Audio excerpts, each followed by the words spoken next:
están? Buenas noches. Permítanme darles también la bienvenida, desearle el mejor de los éxitos a esta institución educativa que se suma a esta corriente de capacitación a los profesionales de derecho y también de otras profesiones afines, sobre todo en el espacio de violencia contra la mujer e integrantes del grupo familiar.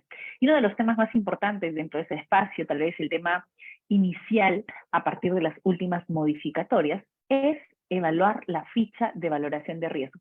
Ello conlleva sin duda a identificar, por eso el material que se les ha alcanzado, está identificar los ejes de identificación, tal y cual dice su nombre, de los niveles de riesgo. Señores, el día de hoy a todos los conectados, quisiera de alguna manera lograr al finalizar la clase que cambiemos un poco la forma como hemos venido viendo el proceso de violencia familiar. Ese proceso tradicional, déjenme decirle así, en el que simplemente había de por medio una denuncia y luego de manera posterior se emitía una medida de protección, incluso solo con la declaración de víctima, independientemente del tipo de riesgo. Señores, atentos aquí. Esa forma tradicional de emitir una medida de protección en un proceso de violencia familiar quedó desterrada. Y ustedes me dirán, doctora, no, pero si todavía a mí me siguen notificando, incluso mis patrocinados me preguntan, me dicen, doctora, nunca me convocaron a una audiencia. Bueno, señor, usted como abogado podrá ahora cuestionar eso en su recurso de apelación. Doctora, pero si esa es la forma que todos estos años se ha venido trabajando. Era una declaración de víctima, se llenaba la famosa ficha de valoración de riesgo a nivel de efectivos policiales, en la mayoría de casos, y punto. Ahí estaba listo su medida de protección. Incluso algunos decían, doctor, era un formato con el que cambiaban usted los datos y ahí estaba la medida de protección. Indistintamente que la víctima habría podido dar incluso una denuncia que no, que podría ser incluso falsa de manera ¿cómo podríamos decir? No, porque no hay espacio probatorio, pero una denuncia sobre un hecho que era imposible o materialmente imposible de suceder, como por ejemplo yo denuncio que el día de hoy afuera está mi expareja acosándome o dándome algún tipo de insulto y luego se demuestra que mi expareja se encontraba ese día en otra ciudad. Entonces perdía esa cierta credibilidad o había una ausencia de credibilidad respecto al dicho, pero eso se hubiese podido demostrar si es que hubiese dado un espacio de audiencia, ¿verdad? En el que se le pregunta a la otra parte qué tienes que decir ante esa denuncia.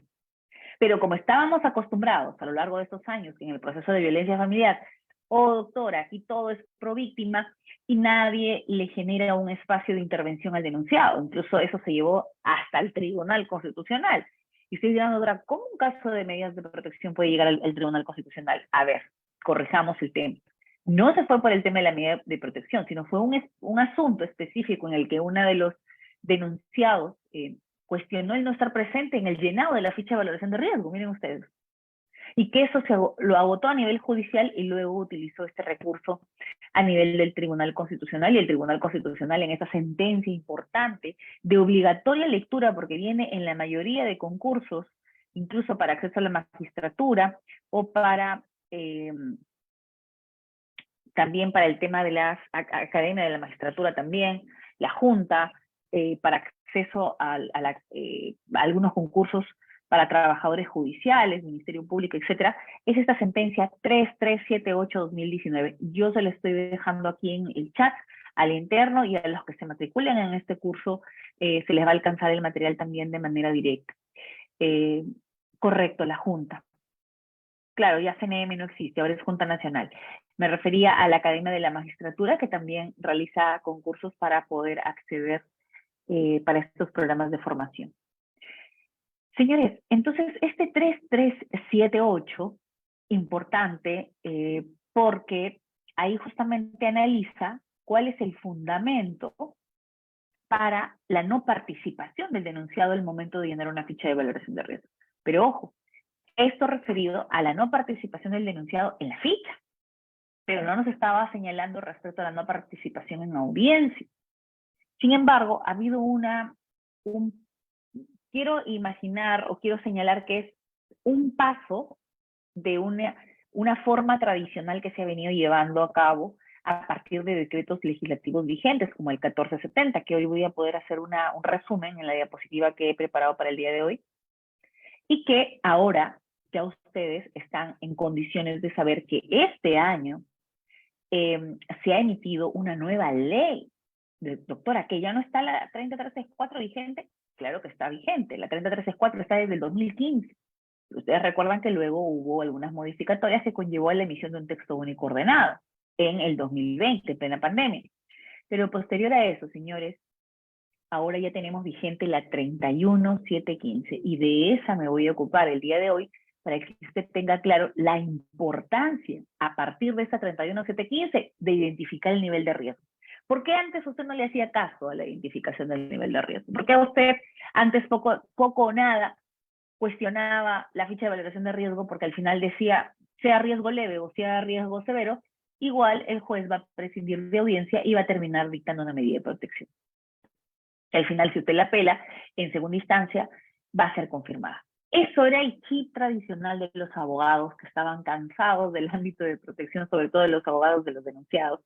Y ustedes no me dejarán mentir en ese espacio porque dirán, claro, doctora, ¿para qué cuestionar si tan sencillo como que a mi patrocinado desgastar su espacio en el ámbito de protección cuando podría llevarlo al ámbito de sanción y ahí lograr que tal vez a nivel fiscal se archive o que a nivel judicial incluso logremos una absolución? Preferían guardar esas armas para luchar en el ámbito de sanción y daban ya prácticamente por perdido el ámbito de protección. Señores, pero miren, qué importante que ahora con estas herramientas que se nos da a partir de la modificatoria del 31715, ya usted tiene esa herramienta para poder cuestionar, pero va a partir de que pueda utilizar de manera correcta la identificación de los niveles de riesgo, porque todavía existen algunos supuestos que, claro, todavía subsisten en el hecho de la prescindencia de audiencia. Pero ahí vamos a ver ante qué tipo de riesgo se puede dar esta prescindencia. No es en todos los tipos de riesgo. Correcto. Igual voy a establecer aquí unos saluditos a Luis. Buenas noches desde Lima. Muchísimas gracias. La semana pasada estoy dictando en el Colegio de Abogados de Lima. Así que saludos para Lima. Segundo, Joel Llano, será bienvenida, doctora. Gracias. Estamos a la espera ya de Cajamarca. También ¿cuándo estamos ahí? El 13 de octubre, ¿sí? Vamos a estar en Lambayeque. Igual ustedes pueden acceder a mis redes sociales y ahí pueden ver la ruta que hacemos ahora también de manera presencial a nivel de eventos. Muchas gracias. Esther Barreto, buenas noches desde Trujillo. Bueno, nosotros trabajamos actualmente en Trujillo, ¿no? Soy juez de supernumeraria de la Corte de la Libertad y justamente me desempeño en el espacio de violencia familiar. Para mí esto es muy cercano, ya que todos los días trabajamos con el tema de evaluar las fichas de valoración de riesgo para posterior identificar nosotros a nivel judicial el riesgo que me conlleve a partir de criterios de proporcionalidad, de razonabilidad, una medida de protección que sea coherente con el nivel de riesgo identificado. Hoy vamos a conversar si es que es obligatorio que yo dicte mi medida de protección según el nivel de riesgo que se identificó en la ficha de valoración llenada por la policía, o puedo yo a nivel judicial identificar tal vez un riesgo mayor. Puedo identificar un riesgo menor, incluso el establecido en la ficha de valoración, y según eso establecer mi medida de protección de manera correcta. Bien, señores, sin más preámbulo, vamos a compartir las diapositivas que han sido realizadas para el día de hoy. Muy bien, igual todas las preguntas que ustedes consideren me las pueden ir dejando en la cajita y vamos a tal vez unos minutos antes, unos 15 o 20 minutos antes de dar por finalizada la sesión, vamos a dar espacio a las preguntas, porque sé que, sobre todo en la parte introductoria, les he señalado esta situación del tema de la importancia de la identificación de los niveles de riesgo. Esto, señores, es, como les repito, de suma importancia para que usted pueda cuestionar en el momento de que usted asume el patrocinio de la parte denunciada, si es que a nivel de magistratura o a nivel judicial se identificó de manera correcta. No tanto cuestionar una ficha de valoración, porque puede ser que esa ficha de valoración de manera inicial nos arroje un nivel de riesgo que no sea el definitivo. pero sí la motivación del juez para tomar en cuenta esa ficha de valoración e identificar a nivel judicial su nivel de riesgo. Y con eso, ese nivel identificado y a nivel judicial se puede emitir una medida de protección, ¿correcto?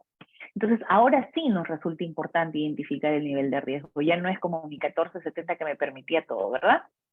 Y miren, aquí justamente les he dejado, o les estoy dejando, una línea de tiempo. Me quiero centrar solamente en este espacio de la línea de tiempo. Ya usted sabe que la política nacional vigente es la política de igualdad de género. A veces se confunden y escucho que en los exámenes incluso viene y dice, ¿cuál es la política nacional vigente respecto a la lucha contra la violencia dirigida a las mujeres? Entonces, muchos señalan que es la política de lucha contra la violencia, y no existe esa política. La única política vigente es la política de igualdad de género que se dio en el año 2019, por si acaso, doctores, esto para que usted lo tenga claro. Sin embargo, en la diapositiva yo le he puesto la existencia de los planes, y esos planes sí son dirigidos específicamente al tema mujer e integrantes del grupo familiar. Dentro de esos planes que ya ahorita no se encuentran vigentes. Señores, miren, usted tiene que tomar algo en cuenta. En el 2015 se dio la ley 30364, ¿correcto? Del 2015 a la fecha, al 2023, ha existido varias modificaciones y se generó un desorden en ese espacio. Dentro de ese desorden que se ha dado, el Estado dio una opción y dijo, bien, vamos a dar un texto único ordenado. ¿Qué significa? Que se va a dar un espacio de el conglomerar o agrupar de manera correcta, detallada, todos estos marcos normativos de modificatorias en razón de la 3364. Entonces, en plena pandemia, en el 2020, se emite este texto único ordenado, con enfoques propios, con enfoques diferenciados, con principios también que llevan a otro nivel esta ley 3364. Esto en el 2020, en plena pandemia, cuando usted estaba luchando por un balón de oxígeno, el Estado emite este texto. Señores, la importancia es que este texto único ordenado, en el que se incorpora los niveles de riesgo, en el que se incorpora incluso a nivel escalonado la progresividad del tiempo para emitir una medida de protección. Ojo, en el texto único todavía se mantenía el 24, 48 y 72 horas. Ahora eso ya no, eso quedó atrás. Entonces, este texto que tenía otra forma de ver o afrontar, incluía, por ejemplo, el principio de la debida diligencia estatal, la intervención rápida y oportuna, los enfoques interseccionales, venía con una serie de modificaciones, pero el Estado no logró capacitar a los operadores jurídicos de manera eficiente, sobre todo a los efectivos policiales y a los operadores de justicia en general. Entonces, este texto único ordenado todavía, para materializarlo, darle efectividad, conllevó a que se emita, o en ese momento de la emergencia sanitaria, un decreto legislativo que es el 1470, con el que usted ha convivido todo el tiempo de la pandemia. Este 1470 es el culpable, y así hay que llamarlo, de que si el día de mañana la expositora denunciaba a Carlos, por ejemplo, por un caso de violencia familiar, él al día siguiente ya tenía sus medidas de protección en contra y yo tenía mis medidas de protección a favor. ¿Eso sucedía en el tiempo de la pandemia o no? ¿Bastaba incluso solo la declaración de víctima? Me exigían que yo presente una ficha de valoración de riesgo, me exigían que yo tenga un informe psicológico, que tenga una pericia psicológica, exigían un informe del equipo multidisciplinario, se exigía un reconocimiento médico legal para poder emitir una medida de protección en el tiempo de pandemia. No, ¿verdad? No era exigible. ¿Y por qué no era exigible? Incluso, ¿era exigible la realización de la audiencia en el tiempo de la pandemia? No. ¿Y cuál era el fundamento? Flexibilizar, mínimo formalismo, dándole una preferencia a la víctima, claro que sí, su declaración por encima de todo, darle ese espacio de credibilidad a la víctima ante datos estadísticos de un alto índice de violencia dirigida a este grupo vulnerable mayoritario que son las mujeres. Correcto.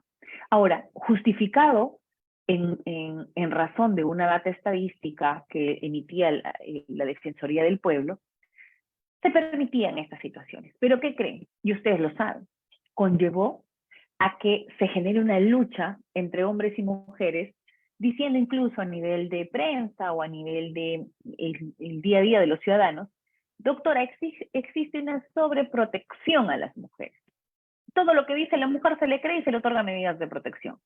Incluso estábamos expuestos a casos mediáticos, como por ejemplo el caso Melissa Paredes, el caso John Kelvin, situaciones que a partir muy mediáticas en el que nos permitía generar algunas situaciones, la mujer pese a tal situación puede salir beneficiada con un tipo de medida de protección. Entonces, esto generaba un rechazo de la ciudadanía a este marco normativo en algunos casos, un rechazo que no tenía logicidad, porque la data estadística se mantenía. El alto índice de violencia que recae en mujeres seguía siendo alto indistintamente a todos estos marcos normativos que le favorecen a las mujeres para que puedan denunciar de manera rápida y que en el tiempo de la pandemia ni siquiera se les exija que tengan, que acompañen alguna documentación adicional. Entonces, pese a ello, no sucedía. Y ustedes son testigos con los casos, por ejemplo, como el tema de la enfermera que fue abusada por 4 compañeros de trabajo en Puno, el caso también de esta mujer en Lima que fue quemada por una persona venezolana, que fue quemada y se le dio muerte a ella a partir de este feminicidio que había cometido. Entonces, el índice de violencia en una semana fue altísimo. Entonces, cuando hablamos del tema de sobrevictimizar y sobreproteger a la mujer, en realidad no había tenido un resultado esperado. Indistintamente de flexibilizar tanto con el 1470, con la declaración nada más de una medida de protección, resultaba igual insuficiente una medida de protección para proteger la integridad, ya sea física, psicológica, sexual o económica de esta víctima. Correcto. Entonces, señores, ese decreto legislativo es el culpable, como les dije al inicio de la clase, de que nosotros tengamos en la cabeza el chip de que, doctora, ¿para qué vamos a identificar niveles de riesgo si en todos los casos se le va a creer a la víctima y en el ámbito de protección se le va a emitir medida de protección? Indistintamente que el denunciado incluso ya estaba viviendo en otro país, estaba materialmente imposible que haya estado presente ese día de los hechos tal y cual dice su declaración, pero como nadie lo escuchará en el ámbito de protección, doctora, ¿para qué vamos a gastar en abogado para defender a esta persona? Señores, el momento ha llegado, el momento es hoy. Ahora usted, como abogado de la parte denunciada, tiene herramientas a partir de la modificatoria. Doctora, ¿cuál es la modificatoria si usted me está diciendo que sigue vigente la ley 3364, que sigue vigente el texto único ordenado? Si el decreto legislativo 1470 nadie le puso fin, pero se entiende que con esta ley, y aquí lo estoy marcando para ustedes, no sé si lo logran ver, vamos a ponerle un color rosa para que ustedes lo tengan clarísimo. Este, señores, va a ser su herramienta, su caballito de Troya para mis abogados de la parte denunciada, que sé que también siempre se conectan y quieren, doctora, queremos tener herramientas. Ok, usted lo que tiene que tener a la mano es su ley 31715. Con su ley 31715 va a ponerle el stop. ¿Stop a quién, doctora? El stop a aquel órgano jurisdiccional que usted no lo convoca a audiencia, que no le pregunta a su patrocinado mínimamente, algo tiene que decir respecto a la denuncia. Pero ojo, usted tiene que estudiarme bien la 31715, porque no me va a exigir en algunos casos en los que obviamente no tendríamos que preguntarle nada al denunciado y que se podría emitir una medida de protección sin audiencia. Todavía hay ese tipo de casos, sí, pero hoy va a estudiar usted conmigo en qué supuessto, ¿es correcto? Bien. Entonces, otras de las cosas que se han venido modificando en esa línea de tiempo, y esta línea para usted es importantísima, porque, señor, si usted el día de hoy se va a poner en el Google a consignar principales modificatorias a la 3364 desde su dación, desde el 2015, señor, va a encontrar un montón de desorden y no va a tener claro, pero en este espacio la expositora se da el tiempo de organizar la información para que usted tenga la herramienta clara, según fecha, según data, y pueda acceder justamente a esta información ya de manera organizada. Señores, por ejemplo, se emitió cuáles son las entidades facultadas en el año 2021 para recepcionar las denuncias. Y usted dirá, doctora, pero algo que estaba tan claro, cualquier persona puede recepcionar la denuncia, sí. Sin embargo, el tema de responsabilidad estatal de que se tenía que habilitar mesa de partes a nivel de fiscalía, a nivel de Poder Judicial. Usted puede ir directamente al Poder Judicial y presentar una denuncia de violencia, no necesita pasar por la comisaría, directamente al Centro de Emergencia Mujer, viabilizado el Centro de Emergencia Mujer a través de la policía, en una institución educativa, en un centro preuniversitario, en una universidad pública, podría consignar una denuncia, sí, pero se convierten en canales para, de manera inmediata, a través de protocolos, dirigir la denuncia al Poder Judicial, ¿correcto? Incluso usted puede usar la mesa de partes electrónica o cualquier otra herramienta que le permita ingresar esa denuncia. ¿Necesita abogado para eso? No necesita abogado. ¿Necesita pagar tasa para el tema de violencia? No. Pero para el lado de, siempre me preguntan, doctora, ¿y en el espacio de protección el abogado de la otra parte necesita abogado necesariamente? La respuesta es no. Si usted va al ámbito de sanción, sí, pero si usted va al ámbito de protección, no necesita abogado tampoco en la parte demandada. Pero sí va a requerir el pago de tasas si es que, bueno, si es que va a presentar algún medio probatorio o alguna cosa adicional que deba presentar en el caso de la parte denunciada. Señores, y se incorporaron nuevos tipos de violencia. No nos quedamos solamente con la tradicional, con los tipos tradicionales, sino que se insertan nuevas modalidades. Doctora, no entiendo, ¿tipos o modalidades? Bueno, eso vamos a realizar una clase ya específica sobre eso, pero más o menos les doy un adelanto de que se incorporó una modalidad a través del acoso por proceso judicial. Doctora, ¿cómo es eso? ¿Que en el Poder Judicial acosan? No. En realidad sí, me imagino que pasa eso como en cualquier institución, pero es porque el agresor o el supuesto agresor o el denunciado intenta, o la denunciada, intenta generar una afectación en la víctima a través de iniciar sendos procesos judiciales, mal utilizando la herramienta judicial del proceso de violencia para generarle una afectación, ¿correcto? Y ya este año, calientito nomás, en el 2023, en marzo del 2023, se ha aprobado nuestra ley 31715, la ley que usted la va a tener de cabecera todo este tiempo. Usted tiene que leerla al revés del derecho y además no es muy ampulosa.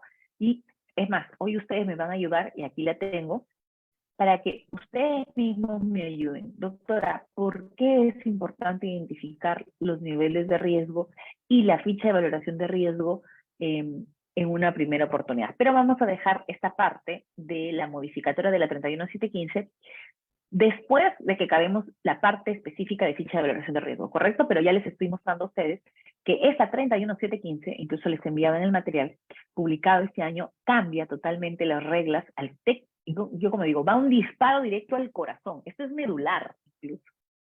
La forma de ver el proceso de violencia, señores, ha cambiado. Ya no es solo declaración, ya usted tiene espacio de poder debatir o insertar algún argumento por parte de la parte denunciada. Bien, señores, y vamos a hablar de la ficha de valoración de riesgo. Ya les dije, esta ficha de valoración de riesgo, señores, es un instrumento. Cuando a veces me dicen, doctora, la ficha de valoración de riesgo será determinante para identificar el el nivel de riesgo que conlleve la emisión de una medida de protección, ¿qué me van a decir ustedes? Respuesta, ¿sí o no? Es vinculante para mí, es determinante el nivel de riesgo identificado en la ficha de valoración a nivel policial para que como juez a nivel judicial yo pueda identificar y pueda, luego de identificar ese nivel de riesgo, pueda emitir una medida de protección, ¿sí o no? ¿Qué dicen ustedes? Claro que no. Muy bien, Flor, muy bien, Oscar Jacinto, muy bien, Luis. No. ¿Por qué? Señores, porque recuerden algo, la ficha de valoración de riesgo es un instrumento. Y la primera nada más, ustedes dirán, doctora, ¿quién llena la ficha de valoración de riesgo? Si bien es cierto, el primer contacto, casi en el 90%, es llenado por la Policía Nacional del Perú. Pero ojo, no son los únicos. Ahí ustedes, por ejemplo, me pueden escribir, ¿quién más puede llenar la ficha de valoración de riesgo? Está en la diapositiva, lo pueden hacer y de manera práctica lo pueden escribir en el chat. ¿Solo la Policía Nacional del Perú lo puede llenar? ¿Quién más? A ver, escriban ustedes. ¿Quién más puede llenar la ficha de valoración de riesgo? Ya que la víctima no ha ido a la policía, sino va a ir a otra institución. ¿Quién puede llenar la ficha de valoración de riesgo?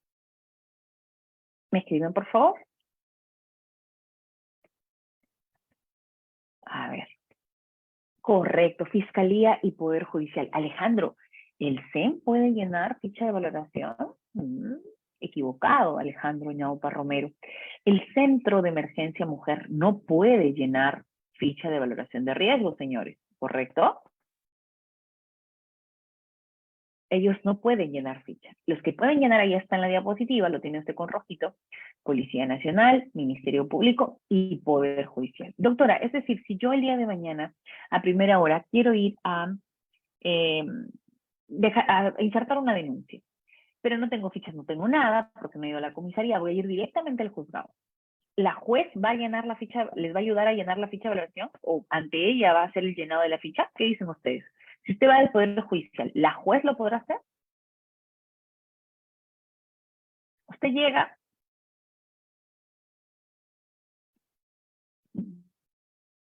SEM no, claro, correcto. Cintia, SEM no, correcto. Fiscalía sí, correcto. Sarita, muy bien. Pascual me dice no, doctora, la juez no lo puede hacer, ni la juez ni el juez. ¿Y por qué no lo puede hacer? Sería ilógico que la juez llene una ficha de valoración de riesgo cuando ella es la que va a valorar. Cuando es exacto, Pascual, ya no sería imparcial, porque ya se contaminaría si ella está llenando, identificando el nivel de riesgo. Entonces ya para qué, si tiene que haber dos tamices, un primer tamiz, y entonces ¿quién lo llena? Lo llena su secretario. ¿O quién lo llena? Señores, miren, dentro de los espacios, creo que me están enviando, a ver, vamos un poquito. No está compartiéndose. ¿Se está compartiendo la pantalla? Disculpe. Me acaban de enviar de la administración de ustedes. Sí, ¿no? Correcto. Ya. Me habían enviado ahí un mensajito, pero no sé qué había pasado. Bueno, señores, no lo puede llenar la juez. Tendría que ser el equipo multidisciplinario. Muy bien, ¿quién me escribió? Pascual Panca. Pero a veces, Pascual, te comento que en algún módulo de justicia al interior del país, por ejemplo, no tenemos equipo multidisciplinario de manera directa, sino el equipo multidisciplinario se encuentra, eh, por decir, en la capital, ¿no? Y en provincia no tenemos psicólogo, asistente social, médico, etc. Entonces, lo que se habilita a partir del protocolo de otorgamiento de medidas de protección es que el juez identifique tal vez a un asistente, a una persona, asistente administrativo, tal vez del espacio administrativo o auxiliar judicial, que sea capacitado primero. No es que lo lleno por cualquier, o sea, que cualquiera me llena la ficha, no. Que sea capacitado en el llenado de la ficha de valoración de riesgo para que pueda llenar esa ficha en razón de lo que va a conversar con la víctima. Recuerden ustedes la importancia de la ficha, porque quien tiene el primer contacto es justamente, se ve reflejado en el llenado. Keller, también a veces se llena el secretario, de verdad, en la realidad sí se ha visto eso. Keller, Fred Gil Saavedra, puede llenarlo el secretario, pero a veces el secretario con las funciones, imagínense, en un juzgado que solamente hay un secretario, es mejor su asistente, que sea capacitado para eso, para que pueda, ya que el secretario es el que da cuenta de manera directa al juez, pero es capacitar a una persona dentro del órgano jurisdiccional, no necesariamente específicamente en ese despacho, sino puede ser dentro del módulo, que esté capacitado en llenado de ficha de valoración de riesgo, ¿correcto? Pero no lo puede hacer de manera directa el juez. Muy bien. Oscar me dice, en realidad sí se ha visto eso que va al Poder Judicial. Claro, yo soy juez de violencia y tengo denuncias que van directamente a ponerse en conocimiento a mi juzgado. Ya no quieren ir a la policía porque dicen, mejor vamos con la juez. Ya saben que la juez tiene su horario de atención, el que atiende a todos, y dicen, vamos directo con la juez. Yo en algunos casos ahí actúo como si fuera policía. Por ejemplo, Oscar Jacinto, lo que yo hago cuando hay una denuncia de manera directa en mi juzgado, yo lo que tengo que actuar es como si fuera la Policía Nacional. Y usted mira, doctora, ¿cómo así? El secretario tiene que emitir, por ejemplo, si es una violencia psicológica, una violencia física, los oficios para el Instituto de Medicina Legal. Es decir, nosotros como órgano jurisdiccional emitimos esos oficios para que la víctima pueda, luego de esa atención que tiene conmigo, ir al Instituto de Medicina Legal para que se realice el reconocimiento médico legal o la pericia psicológica. Es decir, yo cumplo ese papel de lo mismo que sería en una comisaría. Porque en la comisaría se llena la ficha de valoración de riesgo, se hace el acta de declaración, el acta de denuncia, se agrega un informe, se inserta, por ejemplo, el registro de antecedentes penales, antecedentes policiales de ambas partes, y se le entrega pues estos oficios con un acta de notificación a las partes para que luego acudan bueno, en el caso de la víctima, porque si es en el caso de flagrancia, en el denunciado, él de manera directa, obligatoriamente cuando es flagrancia y cuando pasan por carceleta, tienen que hacerse de todas maneras el reconocimiento médico legal para ver en qué condiciones ingresa y en qué condiciones sale del espacio de la carceleta. Eso ya usted lo sabe, ¿verdad? Entonces, señores, retomemos. Nuestra ficha de valoración de riesgo, eh, su aplicación y su valoración va a estar orientada para otorgar la medida de protección, pero no va a ser vinculante, no va a ser determinante para yo poder emitir una medida de protección, ¿correcto? Y sobre todo, la ficha de valoración de riesgo es establecer un formato único para que los efectivos policiales, que en su mayoría son los que llenan esta ficha, puedan saber qué tipo de preguntas. Usted se imagina, por ejemplo, Oscar o Killer, si usted va a conversar con la cantidad de víctimas, porque los niveles de índice de violencia son altísimos, y que todos los días usted ya no sabe ni qué preguntarles para tener un estándar y identificar sobre todo si es que la usuaria es vulnerable o no. Entonces le ayuda mucho tener una ficha ya estructurada en la que profesionales, psicólogos, médicos, abogados, se han sentado a analizar cuáles serían aquellas preguntas de fácil respuesta entre un sí y un no, y entre algunas preguntas muy cortas que conllevan a identificar niveles de vulnerabilidad. Señores, ¿y para qué necesito yo identificar niveles de vulnerabilidad? ¿Cuál será la función de identificar ese nivel de vulnerabilidad? Que va asociado al nivel de peligrosidad del denunciado, claro que sí. Señores, es que en este juego del otorgamiento de medidas de protección, los ejes, y por eso vuelvo a la diapositiva inicial, ejes para la identificación de nivel de riesgo. Nosotros estamos obligados que en esta balanza usted de un lado va a tener la vulnerabilidad de la víctima y del otro lado va a tener la peligrosidad del denunciado. No se olvide, señores, porque eso es el eje que estamos obligados a motivar en nuestras resoluciones cuando le otorguemos una medida de protección. Y ese es su fundamento para que usted pueda apelar cuando no se ha identificado de manera correcta. ¿O acaso la juez de su imaginación o el juez va a decir, yo identifico un riesgo severo, pero no ha motivado por qué identificó un nivel de riesgo severo? Primero, podría decir que en coherencia con la ficha de valoración de riesgo en la que se establece un riesgo severo, a nivel de las actuaciones policiales y las actuaciones judiciales que se han llevado a cabo y la documentación recabada, se ve un nivel de coherencia en esa consistencia de la declaración de la víctima y a favor de un riesgo, por decir, severo. Entonces, tienes que motivar cómo llegas a eso, pero a partir de dos ejes: vulnerabilidad y peligrosidad. Por ejemplo, identificaste que era una mujer venezolana, que tenía una pareja peruana, que tenía antecedentes de violencia, aparte de la condición socioeconómica en la que se encuentra, entre una serie de situaciones que pueden tener un componente de vulnerabilidad, tal vez alguna discapacidad o alguna situación respecto de la peligrosidad del denunciado, que ya tenía sentencias de violencia con otras personas, con otras parejas, que incumplía frecuentemente esas medidas de protección, que tenía antecedentes penales, policiales, incluso por delitos de mayor gravedad. Todo eso tiene que conllevar a que usted identifique un nivel de riesgo, señores, ¿ok? Entonces ya no es nada más que a la simple idea de lo que la juez pueda decir para identificar su nivel de riesgo, no. Tiene que estar motivado y justificado el nivel de riesgo según estos ejes. Eso no se olviden nunca, por favor, porque es, como les digo, parte de esta nueva visión del proceso, cómo ahora tiene que llevarse el proceso de violencia familiar. Ya olvídese usted de que solo la declaración y pum, dictan la medida. Incluso ante un riesgo leve a veces se podía emitir hasta un retiro del hogar, algo que era una medida de alto impacto y que no conllevaría un riesgo leve, un retiro del hogar, pero se daba. ¿Por qué se daba? Porque estaba vigente el 1470 muchas veces y porque no había mayor discusión en los niveles de riesgo, pero ahora usted va a cuestionar. Usted, abogado que se conectaba el día de hoy en esta clase, va a cuestionar en las resoluciones de los jueces cómo han llegado a la conclusión de la identificación del nivel de riesgo. Es más, señores, yo he visto en algunos casos que ni siquiera identifican el riesgo, simplemente ficha de valoración y punto. No hacen un análisis si es que ese riesgo identificado en la ficha de valoración de riesgo se mantiene al momento de emitir la medida de protección. Correcto. Entonces ya sabe usted que lo puede realizar a nivel de Policía Nacional, lo puede realizar a nivel de Poder Judicial y también a nivel de Ministerio Público, ¿correcto? Muy bien. Ahora, la gran pregunta, ¿por qué es importante el llenado correcto de la ficha de valoración de riesgo?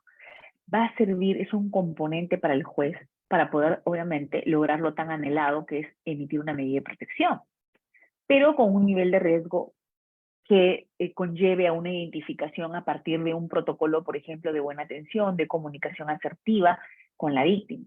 Y es que muchas veces, señores, y acá tengo que hacer tal vez una llamada de atención. He visto, incluso cuando he ido a comisaría, que llenan la ficha de valoración de riesgo el efectivo policial y tal vez ante la cantidad de casos que ellos tienen, ya se convierte como irte al sistema o al seguro social. Es decir, paciente número tanto, número, datos, correcto, pase. O sea, hacen un llenado sin mirar a la víctima, sin conversar con la víctima, sin lograr visibilizar incluso alguna información que ella no quiera decir en ese momento para identificar en amplitud alguna situación de vulnerabilidad. Entonces, qué importante tener a un personal capacitado que pueda visibilizar a veces cosas dentro del espacio de lo tradicional, como por ejemplo una víctima de violencia en un caso típico de violencia física o psicológica por parte de su pareja. Entonces, el efectivo policial hace llenado la ficha de valoración respecto a ese tema y punto. Sin embargo, si usted hubiese detenido un poquito más a tener esa comunicación asertiva con la víctima, hubiese podido identificar que esta víctima ha sido anteriormente víctima de violencia, que tiene alguna condición de discapacidad, que en varias oportunidades ha denunciado y luego ha dejado de acudir al médico legista o ha logrado que esos procesos se archiven a nivel penal. Ojo, a nivel protección no hay archivo, pero a nivel penal sí. Entonces, identificar más allá de eso, incluso la edad de la víctima. A veces tengo casos de violencia física donde dice mi conviviente me golpeó, pero la persona que denuncia tiene 15 años. Entonces, al ser una menor de edad, necesita un espacio diferenciado de protección, como por ejemplo, preguntarle si culminó los estudios secundarios o tuvo que ser interrumpidos tal vez, o hubo una deserción escolar por el tema del embarazo adolescente. Podría darse. Entonces, todo eso tendría que ser identificado. Y eso no va a salir en una primera conversación donde la víctima muchas veces llega en un estado emocional bastante complicado y peor si se enfrenta a la fría, no sé cómo decirlo, tal vez al efectivo policial que la trata, no le da una importancia a su caso tal vez ante la cantidad de casos que tiene que ver todo el tiempo, ¿no? Eso puede pasar a nivel policial, a nivel judicial también. La juez puede ya convertirse en una mujer insensible ante tantos casos de violencia que ve a diario. Imagínense en mi caso, yo veo 4.000 casos de violencia en el que ya tal vez ante riesgos leves ya no me genera tanta situación de premura para poder emitir una medida de protección, sino priorizo los riesgos entre moderados y severos, ¿no? Pasa, señores, pasa en el sistema de salud, pasa en el sistema judicial, pasa en la Policía Nacional. No todos, claro, no hay que ponerlos a todos en el mismo saco, pero es lo que sucede. Bien, correcto, y avancemos. Y la gran pregunta es, doctora, ¿cuál es la ficha de valoración de riesgos que se encuentra actualmente vigente? En la diapositiva yo les he dejado dos instructivos que han sido aprobados. Uno, que fue aprobado el primer instructivo en el año 2016. Recuerden ustedes que nuestra ley de 3034 fue emitida en el 2015, entonces por ahí esa del 2016 estaba coherente con ese llenado. Pascual me dice, doctora, ¿todos los niveles de riesgo identifican, van a conllevar a medidas de protección? Claro que sí, pero el tema es que no solamente va el emitir una medida de protección, no solamente va a conllevar que usted identifique un nivel de riesgo, sino que también va a conllevar a que logre generar el indicio razonable de la configuración de los hechos. Primero tiene que, por eso, hoy vamos a aprender, primero, por parte de la denunciante, ¿qué tenemos? O sea, porque si no, usted mañana va a ir a la policía y va a decir un hecho que es falso y no por eso inmediatamente se le emitir medidas de protección. No funciona así.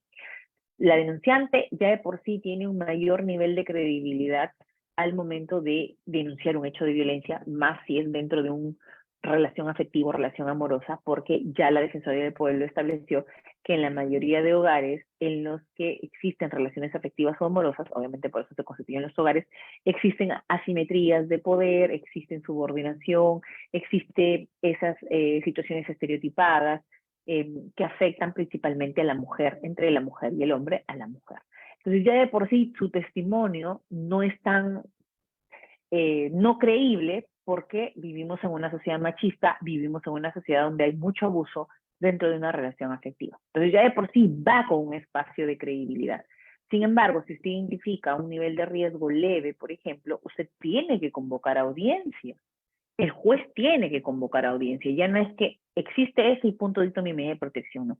Convoco la audiencia justamente para poder preguntarle al denunciado qué tiene que decir al respecto y sobre todo que esa es la oportunidad de la parte denunciada, señores, y ojo acá porque yo exhorto mucho a los abogados en la audiencia. He tenido casos en los que los abogados no vienen preparados para el ámbito de protección porque son abogados penalistas o porque son abogados civilistas y no saben cómo trabajar dentro del desarrollo de una audiencia especial. La audiencia de medidas de protección en el proceso de violencia familiar es una audiencia especial de actuación inmediata. Y no se pueden centrar en hechos de que la oportunidad que tiene la parte denunciada es traer un medio probatorio, porque ellos sí tienen que insertar un medio probatorio que permite derrotar lo que dijo la parte denunciada. Por ejemplo, dice, el día 3 de enero pasaron los hechos, pero yo me encontraba, la víctima dice que yo estoy afuera de su casa, pero aquí está, señora juez, mi pasaje, y el video de la cámara en el que yo trabajo, que trabajo en una empresa agroindustrial, en el que en ese tiempo, en ese lapso, yo me encontraba en otra ciudad y radicando en otra ciudad y trabajaba en este espacio y aquí está la cámara con la fecha. Entonces me inserta un medio probatorio que derrota en la primera nada más lo que señala la parte denunciante. Y el riesgo era leve porque en la ficha de evaluación de riesgo a nivel inicial había un riesgo leve en tanto eran insultos, no se habían generado agresiones físicas. Ojo, solo insultos, porque a veces me dicen, doctora, pero cuando es amenaza de muerte, ese no es un insulto, eso es una amenaza de muerte, eso puede incrementar el nivel de riesgo. Más aún si existe una manifestación de esa amenaza de muerte, ¿ok? Entonces tenemos un nivel de riesgo leve, conlleva a la audiencia, en la audiencia es tu oportunidad, la parte denunciada, para que me inserte un fundamento que derrote ya de por sí donde está un poquito más alto lo que había señalado la parte denunciante por el tema de la data estadística, que yo siempre les digo, por el tema de la existencia de violencia, de machismo y etc., estereotipos culturales, entre más. Entonces ya la víctima está en una posición un poquito más arriba. Y eso no significa discriminar al hombre y a la mujer, sino significa trato diferenciado. Trato diferenciado ante un grupo vulnerable, ¿correcto? Entonces, en la audiencia tiene denunciado la oportunidad de derrotar ese argumento con su dicho. Solo con su dicho, no. Tendrá que ser, no solamente en el caso de él se le exige un dicho coherente, sino él sí tiene que insertarme algo fehaciente que permita derrotar lo sostenido por la parte denunciada, o generar al menos una ausencia de credibilidad respecto de lo que dijo la parte denunciante, ¿correcto? Bien, entonces, dentro de ese espacio de la 30364 en el 2015, se emite en el 2016 un decreto supremo en el que establece una ficha, pero sin embargo se dieron cuenta que esta ficha no resultaba del todo satisfactoria en su llenado para identificar todos los niveles de vulnerabilidad. Entonces, posteriormente, cuando ya se emite el texto único ordenado de la 30364, usted ya sabe cuándo, eso fue en el año 2020, aprox, en finales del año 2020, cuando todos estábamos luchando por sobrevivir en la pandemia, se modifica, claro está, y no se modifica, sino se genera este cambio de visión, llamémoslo así. Y posterior a eso se emite una resolución también, que es la que, con la ficha de evaluación que ahora se trabaja, respecto, que es la más tradicional, cuando es una ficha para aplicación en mujeres. Ojo, no tenemos ficha de valoración de hombres. A veces también me dicen, doctora, eso es discriminatorio. ¿Por qué no hay una ficha de valoración de riesgo en hombres cuando ellos también son víctimas de violencia? Señores, no se ha establecido una ficha de valoración para ellos, pero eso no significa que como juez a nivel judicial yo pueda identificar el nivel de riesgo a partir de algunas condiciones de vulnerabilidad mayor que se puedan dar. ¿Qué pasa si es un señor, pero que es un adulto mayor? Ah, doctora, es que para ficha para adulto mayor sí tengo. Ah, correcto. ¿Qué pasa? Entonces sí es hombre, pero tiene alguna situación de discapacidad. ¿Le genera un espacio de vulnerabilidad mayor por tener una discapacidad? Claro, miren, yo tuve una persona que había sido operada, había perdido la vista de un ojo y el otro lo tenía mal, el otro ojo. Ya tenía una discapacidad visual en uno. Era un hombre y tenía una pareja que tenía algunos problemas con ella, el tema de celos, entre otras cosas, pero se habían gestado agresiones físicas. Pasa que por un tema de celos conllevó a que la pareja, o la mujer en este caso, agreda a esta persona en el ojo que estaba afectado. eh, ya como les digo, tenía ya una discapacidad visual de uno, ya tenía un nivel de vulnerabilidad y esta persona intenta golpearle el otro ojo justamente con un ánimo de generarle un mayor daño. Entonces, claro que sí, ahí se tenía que dar un espacio diferenciado porque había un nivel de vulnerabilidad mayor, en este caso, indistintamente que sea hombre. Correcto. Entonces nosotros llenamos la ficha de valoración de riesgo en mujeres víctimas de violencia de pareja, tal y cual, o una relación afectiva, y tenemos el anexo tal y cual. En esta diapositiva yo no le estoy poniendo la totalidad de la ficha, pero sí les estoy dejando en la parte de abajo no sé si se puede ver acá, ahí en la siguiente diapositiva está en azulito, usted simplemente tiene que pinchar ahí, hacer clic ahí, y le va a salir la ficha completa, ¿ok? Oscar me dice, doctora, ¿esa ficha es solo para mujeres? Sí. Pero recuerda, Oscar, que tenemos ficha diferenciada. Tenemos una ficha para adulto mayor, tenemos específico para adulto mayor, así que lo que no tenemos es ficha para hombre, ¿no? También tenemos incluso para niño, niña, adolescente, pero no tenemos ficha para hombre. Algunos casos he visto que ya bueno, lejos de causarnos gracia, sino que es develar algunas situaciones mal llevadas a nivel de capacitación, donde anexan al expediente, por ejemplo, en un caso de violencia que recae en un hombre, la ficha de valoración de mujer, ¿no? Entonces, imagínense cuando usted quiere ponderar en el rubro estado gestacional. O sea, el estado gestacional de por sí en mujeres conlleva un nivel de vulnerabilidad mayor, por solo el hecho de estar embarazada. Entonces, en el caso del hombre, ¿cómo llena usted ese ítem, no? Entonces, no es una ficha adecuada. Me dice, puede ser adecuada a determinado caso. Redmi, mira, no nos preocupemos tanto por el tema de la ficha, como les digo, es un primer, ¿qué les había dicho? Instrumento, señores. Es un instrumento. ¿Qué pasa si llega a mi despacho un caso en el que la vulnerabilidad es evidente, pero no tengo ficha de valoración de riesgo adecuado para ese caso? Es decir, recae en un hombre, no en una mujer, y no proviene de una relación afectiva, sino como integrante del grupo familiar. Y no es adulto mayor, porque también si es adulto mayor yo tengo mi ficha específica. Entonces, claro que no se le llena ficha, pero eso no impide que yo no emita medida de protección, porque no tenga ficha. Que no existe una ficha diferenciada no va a limitar que yo a nivel judicial pueda identificar un nivel de riesgo que me conlleve a la emisión, luego del análisis, obviamente, de una medida de protección, ¿correcto? Entonces, no sé si logran ver en esta ficha de valoración de riesgo, pero esta está centrada solamente, como les digo, para el tema de víctimas. ¿Nos va a dar un primer inicio, un primer alcance? Sí, incluso usted podría con esa ficha de valoración de riesgo nada más ya analizar algunos supuestos de acuerdo al nivel de riesgo que se identifica. Ahora, ¿existe un correcto llenado de la fecha de valoración? Sí. La misma ficha tiene cómo puedes completar algunos ítems de vulnerabilidad.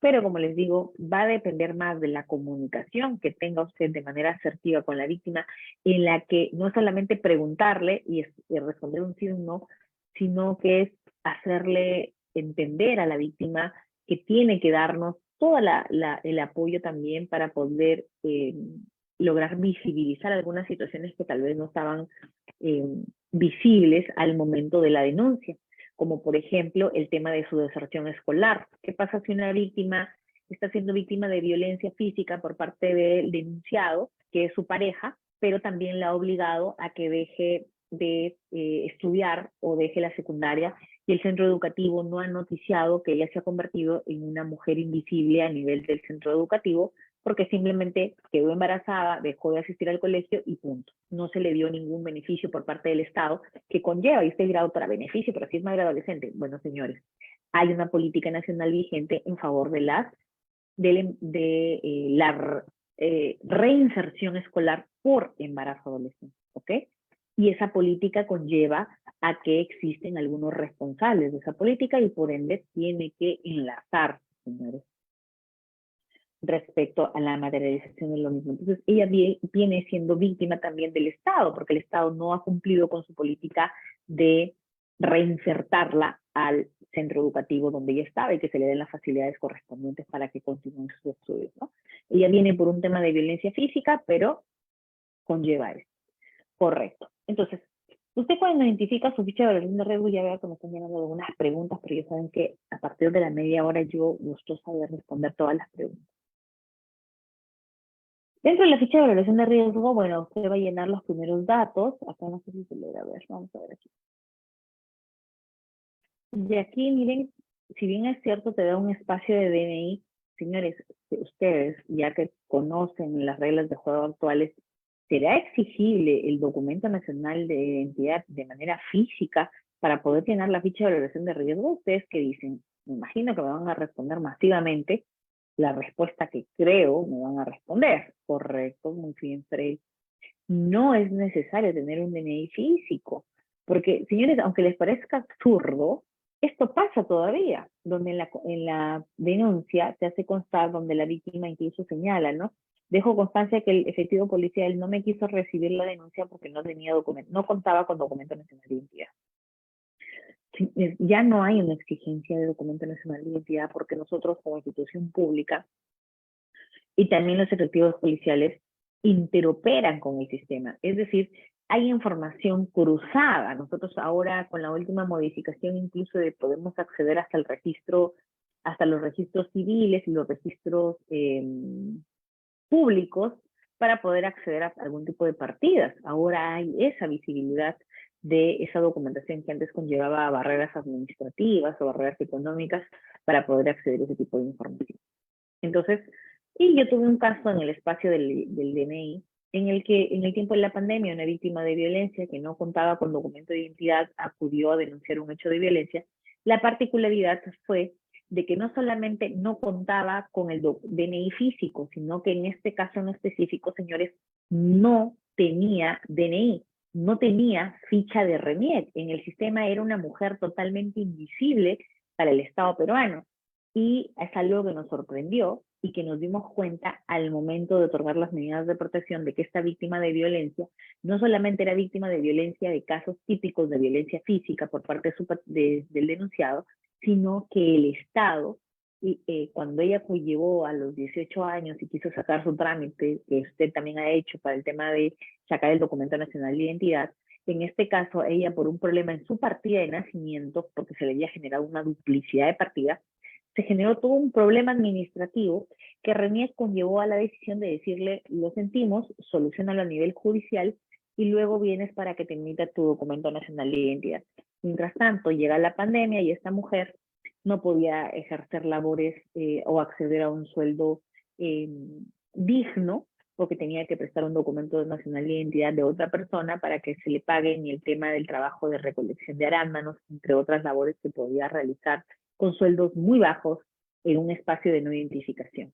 La afectación a su libre tránsito porque no podía ingresar a un centro comercial, no podía ingresar a una biblioteca, no podía ingresar a una institución pública porque no contaba con el documento nacional de identidad. Es más, no aparecía en el RENIEC, como les había dicho, ¿no? O sea, no tenía DNI, no contaba con DNI porque no se le había emitido nunca, pese a que ya tenía 22 años. Incluso tuvo una limitación para acceder al tema de la vacuna en su primera etapa. Luego la vacuna no necesitabas DNI, pero en una primera etapa sí, porque los vacunados era incluso con el dígito último de tu documento nacional de identidad. Entonces ella vio muchas limitaciones en eso.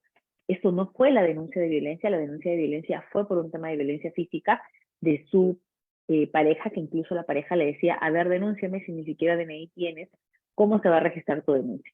Miren qué hábil, muchas veces los denunciados conocen más de las reglas vigentes para sacarle justamente el provecho a ellos.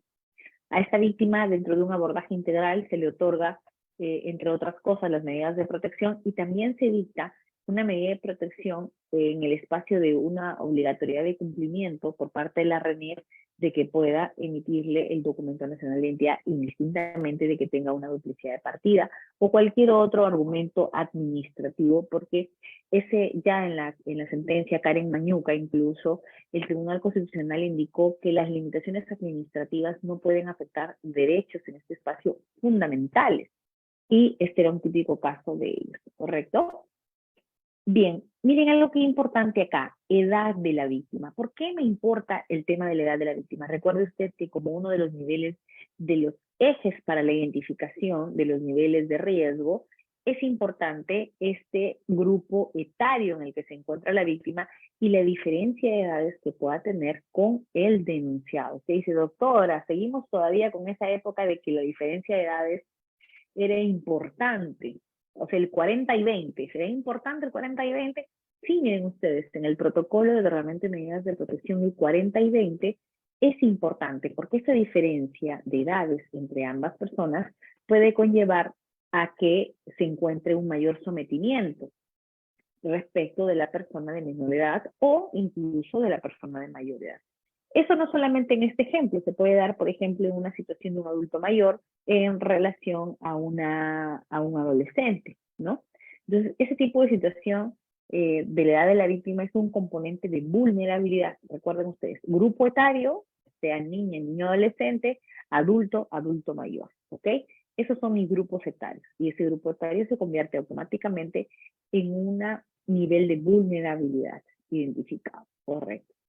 Miren, señores, y la pregunta, ¿solamente el marco de protección de lucha contra la violencia dirigida hacia las mujeres va a ser a mujeres peruanas?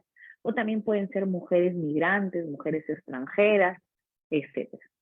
Señores, es por eso que aquí se les solicita carnet de extranjería, entre otra documentación. ¿Por qué? Porque la Defensoría del Pueblo identifica el nivel altísimo de violencia que recae en la mujer venezolana. Incluso en la reciente, en ese ánimo de querer actualizar las reglas de Brasilia, se solicita incluso como un pedido específico de la Corte del Perú, del Perú, del Poder Judicial, que se inserte la condición de vulnerabilidad de mujer venezolana como tal, debido a la cantidad de casos en los que se visibiliza la situación terrible en la que una mujer venezolana, no solo por su condición de mujer, que puede ser víctima de explotación sexual, que puede, incluso por su grupo etario, hay adolescentes venezolanas de 15 años, 16 años insertas dentro de una trata de personas, en el que eleva su nivel de vulnerabilidad adicional al recurso económico, ¿no? Número de hijos o hijas menores de edad. ¿Por qué es importante eso? Porque dentro de los ejes para la identificación de los niveles de riesgo, nuevamente, se identifica si es que la persona víctima de violencia tiene dependientes o no. No es lo mismo que el día de hoy intente salir del ciclo de violencia una mujer que solamente tiene una relación de pareja con este supuesto agresor o violentador, pero caso distinto es que esta mujer intenta salir del ciclo de violencia una y otra vez porque tiene hijos, carga familiar, en el que sabe que si ella sale de esa casa podrá incluso ser denunciada por la otra parte. Y esto es una situación que se ha venido dando mucho. Es decir, tú quieres salir del ciclo de violencia, perfecto. Entonces el día de mañana yo te voy a denunciar, es decir, el denunciado, el supuesto agresor dice, entonces yo te voy a denunciar por abandono de hogar, te voy a pedir alimento para los hijos, etcétera. Entonces utilizan la herramienta judicial como parte de generar afectación en la víctima. Entonces es importante que nosotros tengamos claro si tiene hijos o algunas otras personas que son dependientes de la víctima. Ese es dentro de uno de los componentes de vulnerabilidad. También tenemos ocupación de la víctima. Qué importante la pregunta ocupación de la víctima. Señores, no significa que en los espacios socioeconómicos medianos, altos, bajos, altos, o tantos espacios socioeconómicos que ahora se hace la disgregación, no significa que solamente en los espacios socioeconómicos de recursos o de pobreza o pobreza extrema exista violencia. Eso es falso, eso es un estereotipo. Pero sí coincido con el informe de la Defensoría del Pueblo en el que los estratos socioeconómicos mucho más bajos, en el espacio donde prima la pobreza y la pobreza extrema, los niveles de violencia son mucho más mayores. el índice, es decir, nivel de denuncia, por ejemplo, o nivel de víctima dentro de esa condición económica. Entonces es importante que usted conozca si dentro de ese nivel de riesgo la persona o la víctima de violencia cuenta con un entorno de apoyo, un entorno seguro, si es una persona profesional, si es una persona que no tiene carencia de recurso económico, entre otros. Otra pregunta importante para identificar vulnerabilidad es si la víctima tiene alguna situación de discapacidad. Importante porque esto va a conllevar a que se le dé un tratamiento diferenciado y también conlleva a una identificación del nivel de vulnerabilidad de la víctima, y por otro lado, el que tenga ahí una discapacidad puede incrementar al ejercer violencia la parte denunciada, sabiendo que tiene esa discapacidad, puede incrementar el nivel de peligrosidad de la parte denunciada. Importante respecto al tema de la lengua materna. ¿Por qué? Dentro de un enfoque intercultural, enfoques contenidos en el texto único ordenado de la ley 3364, nos indica justamente que tendríamos que visibilizar cuál es su lengua materna. Tal vez la víctima de violencia con alguna dificultad viene en un idioma, en el castellano, a hablarte, pero en realidad es quechua hablante. Y ella ha tenido que romper esa barrera comunicativa para poder decirte algunas cosas, pero no maneja al revés del derecho el idioma, y por ende conlleva a que la administración, o en este caso el Estado, pueda brindarle un intérprete para que pueda ella extenderse y tener algún tipo de información adicional respecto a los niveles de riesgo que se puedan identificar, ¿correcto? Muy bien, incluso hay una política estatal de que las instituciones públicas empiecen a utilizar, por ejemplo, en el punto después de lengua materna, nos pide lengua de señas. Y hay una política para eso, para que las instituciones públicas puedan capacitar a su personal respecto al lenguaje de señas. Así como también, por ejemplo, si es que pertenece a alguna etnia específica, alguna comunidad nativa, eso también es importante que se pueda especificar en la ficha de valoración de riesgo, ¿correcto? Dentro de ese espacio ya usted pasa a un espacio de una pregunta mucho más específica. Si estamos hablando de un tema de pareja, entonces las preguntas están relacionadas justamente a esa situación, sobre todo en el nivel de incidencia. Es decir, cuando hay violencia por parte de esta relación afectiva, en su mayoría puede ser que no sea el primer evento, sino que cuando la persona quiere denunciar, no lo hace ante el primer evento de violencia. Que debería ser así, sí, pero no sucede. ¿Cuántos de ustedes conocen que la víctima ha tenido que denunciar cuando ya prácticamente ha estado a punto de ser víctima de un feminicidio, no de una simple violencia física, psicológica, sexual o económica, sino que cuando ya el riesgo es tan elevado, es un riesgo muy severo, podría conllevar a un evento peor, ¿no? A un evento que ya no tenga vuelta atrás. Entonces, dentro de las preguntas que se hace es que si usted ha visto de que esos niveles de violencia se han venido dando en aumento o se han incrementado en ese espacio a la denuncia. Eso conlleva que la juez también tenga una primera declaración en la que tiene que ver un nivel de coherencia en lo que llenó en la ficha de valoración y en lo que de manera directa llenó ante las preguntas en su acta de denuncia o en su declaración que se dio a nivel policial. Correcto. Miren ustedes, si tiene el denunciado o posee alguna arma o que podría conseguir alguna pistola, cuchillo o machete. ¿Por qué se inserta esta pregunta 2? Esta pregunta 2 es justamente en razón del nivel de peligrosidad del denunciado. Ese peligrosidad, que ahora lo vamos a ver, conlleva justamente a que si la persona utiliza o porta armas. Y aquí estoy dictando actualmente un curso para los efectivos policiales de Trujillo, de la macrorregión norte, y ellos me dicen, doctora, entonces nosotros resultamos ser peligrosos dentro de esta ley 3364. Y sí, es verdad, porque el efectivo policial tiene el uniforme y adicional carga como parte del uniforme un arma.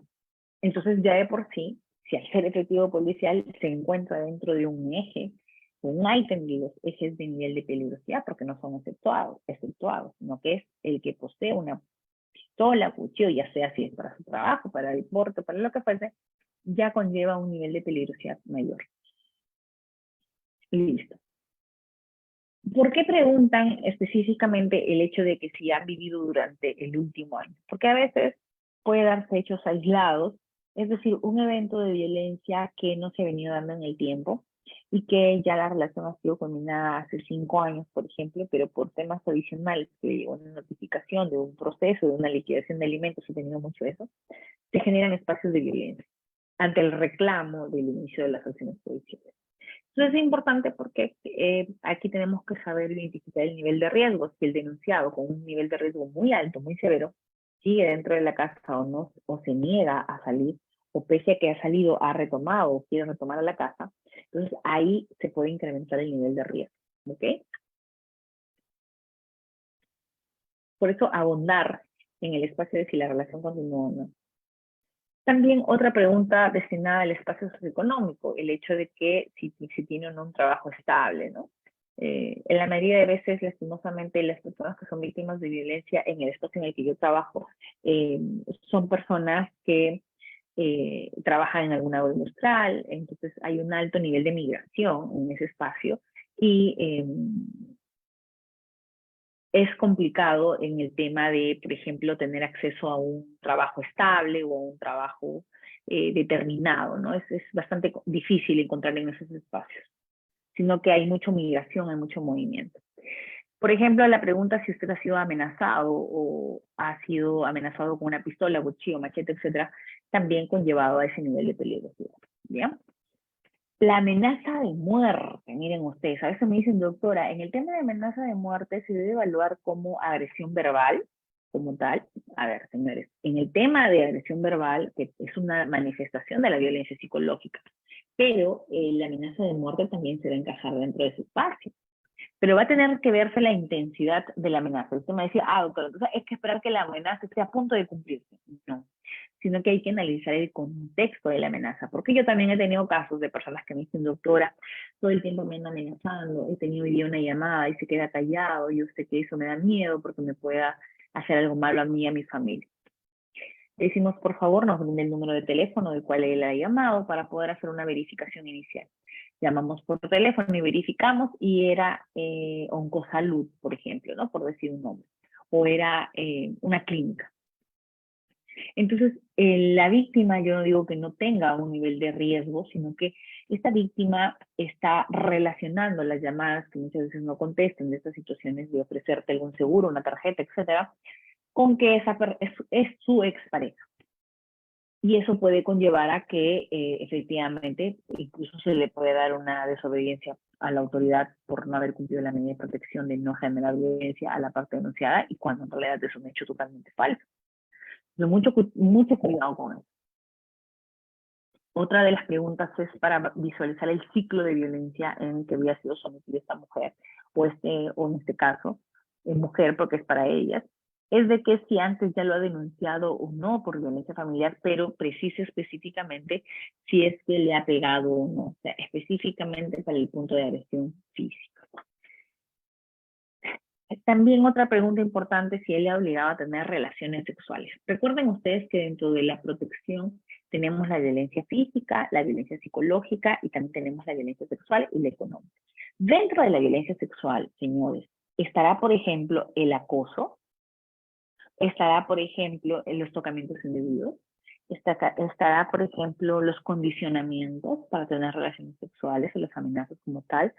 Sí, miren ustedes, ese espacio de protección a la integridad sexual es un espacio bastante amplio. Y por eso este ítem nos ayuda también a tener claro si es que existido dentro de este conflicto familiar, ha estado agudizado incluso al verse esta persona amenazada con el tener relaciones sexuales para, por ejemplo, hay condicionamientos sobre eso, incluso cuando las parejas no logran separarse por temas económicos y deciden continuar viviendo juntos, pero ya no como pareja, pero eso funciona muy bien en personas civilizadas que van con un acompañamiento de un psicólogo, pero en aquellas relaciones familiares que al comienzo dicen que no pasa nada, que todo está bien, y posteriormente viene la lluvia de denuncias. La siguiente pregunta, si es que he intentado ahorcarla o no, es también uno de los ítems más comunes que se da en el tema del conflicto familiar. Primero proceder a ahorcar a la víctima en un afán de callarla primero y luego de golpearla y agredirla. Entonces hay que evaluar los contextos, pero ya nos da un indicio de que si la peligrosidad de que ella retorne después de la comisaría a su hogar o tenga que ser acompañada a un hogar temporal, a un hotel o que pueda ser subvencionado por alguna institución pública o una institución privada, ¿correcto? Si es que es alcohólico o no. Algunos me preguntan y me dicen, doctora, el tema del alcoholismo, el tema del denunciado que estaba alcohólico, que no recuerda nada, ¿esto es a favor del denunciante, del denunciado o en contra? ¿Juega el hecho de que él haya estado ebrio para golpearte, juega a favor de él? Tendría que ser pues una situación de una eh, ausencia total de una noción de lo que estaba haciendo, ¿no? Para poder tal vez verse beneficiado. Situación que casi no conlleva, más bien el hecho de, en el espacio de violencia familiar, el hecho de ingerir o la ingesta de bebidas alcohólicas para golpear o para pegar, más bien genera un nivel de peligrosidad del denunciado. Correcto. Incluso las siguientes preguntas también están relacionadas a temas de drogas, alcoholismo, si tienen problemas con el alcohol o con el licor. Y es porque, como parte, les digo, esto incrementa la peligrosidad del denunciado, más que ayudarlo, es para perjudicarlo. No perjudicarlo, pero es para identificar correctamente si este denunciado puede generar un espacio de nivel de riesgo mucho mayor. El tema de los celos, ya que las principales denuncias están orientadas justamente a temas de celos en relación de pareja. Otra pregunta también es en el tema de durante el estado gestacional, si se ejerce violencia, insultos o golpes. Importante porque eso también aumenta el nivel de riesgo. ¿Alguna vez ha amenazado o ha intentado suicidarse delante de ella o delante de sus hijos? Ya de por sí eso también conllevaría a situaciones en las que el nivel de riesgo estaría mucho mayor, ¿no? El hecho de la amenaza para tal cosa. Y aquí viene la modificatoria, que es la violencia muchas veces económica o también la violencia vicaria en algunos espacios. Cuando dicen, por ejemplo, él ha amenazado a usted con hacerle daño a sus hijos, es utilizar a los hijos para hacerle daño a la víctima. Eso significa una violencia vicaria. Otra pregunta, ¿usted cree que es capaz de matarla? O que lo que dice va más allá de una simple amenaza y dice, doctora, no es una simple amenaza porque yo estaba en mi dormitorio al momento de despertarme para iniciar a hacer el desayuno de mis hijas, por decir, yo me levanto y él ya siempre venía discutiendo, que estaba toda la noche, lo hemos pasado peleando y al despertar él tenía un cuchillo o un machete en la mano y me dijo que me amenazaba de muerte. Entonces, ese es un evento no, que el índice o probabilidad de que quiere hacerle daño a sus hijos es alto, ¿no? Entonces ahí es por eso que se pregunta ese ítem también. O si es capaz de matarla, ¿no? Como le pregunta acá. Él realiza alguna de las siguientes acciones, es decir, la parte denunciada. Llama insistentemente, o sea, celos, le deja mensajes en su celular, redes sociales, etc. Y si alguna vez usted ha intentado con quitarse la vida, es decir, yo ya no puedo salir del ciclo de violencia y no encuentro otra salida más que eliminar mi existencia para evitar de seguir contaminándome respecto a la violencia en la que se había sometido esa relación de pareja. Y luego que usted hace sus sumas y sus restas, aquí le va a salir los niveles de riesgo, famosos niveles de riesgo. Y aquí justamente una de las preguntas que vi por ahí, doctora, en todos los riesgos identificados se tienen que emitir medidas de protección. Ojo, usted va a tener que analizar igual los ejes de identificación. Dentro de los ejes, si ya usted identificó el nivel de vulnerabilidad y luego el de peligrosidad, entonces sí va a conllevar a la emisión de una medida de protección. Dentro de esos riesgos, usted puede identificar el riesgo leve, el moderado, el severo y el severo extremo. En algunos casos acá se une y yo solo severo. Punto.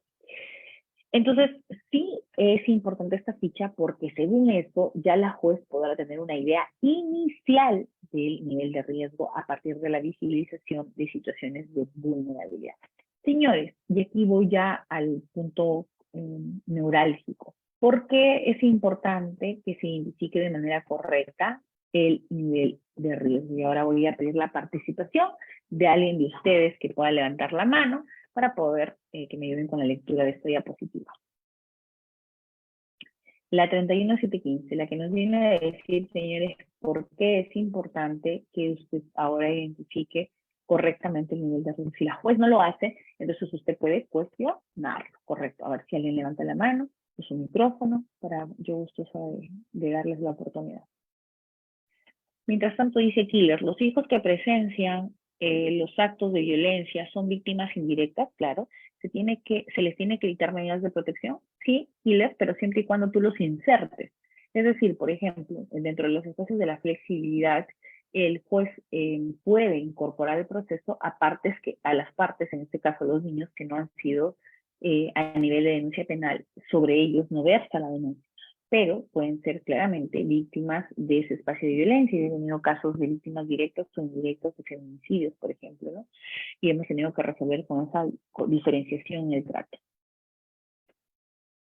Más aún si son niños, estimado Killer, tú empiezas primero a justificar por grupo etario. Él dice en cuanto al grupo etario niño, y que han sido víctimas de presenciar hechos de violencia por parte de sus progenitores. Entonces, por ahí podría generarse incluso una medida de protección adicional de la prohibición de estas dos personas de generar ese tipo de situaciones al ver este tipo de actos de violencia, ¿no? Ya sea agresiones físicas, psicológicas o incluso de contenido sexual, que también se da bastante. Correcto. Bien, ¿nadie está su mano? A ver.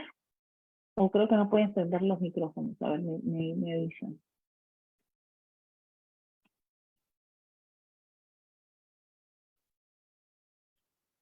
Manito, a ver, manito. Importante esta parte para que ustedes aprendan, sobre todo. Vamos a leer juntos el artículo 16.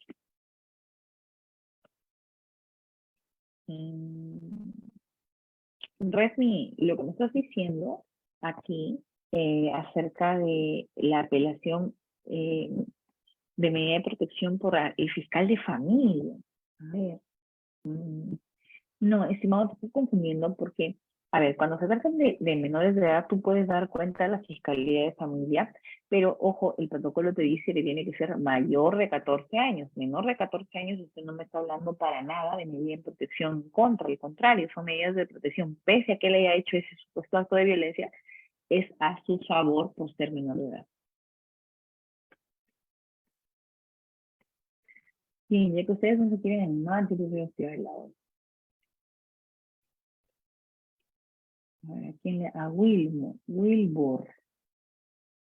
O Walter, a ver, voy a solicitarle a Walter.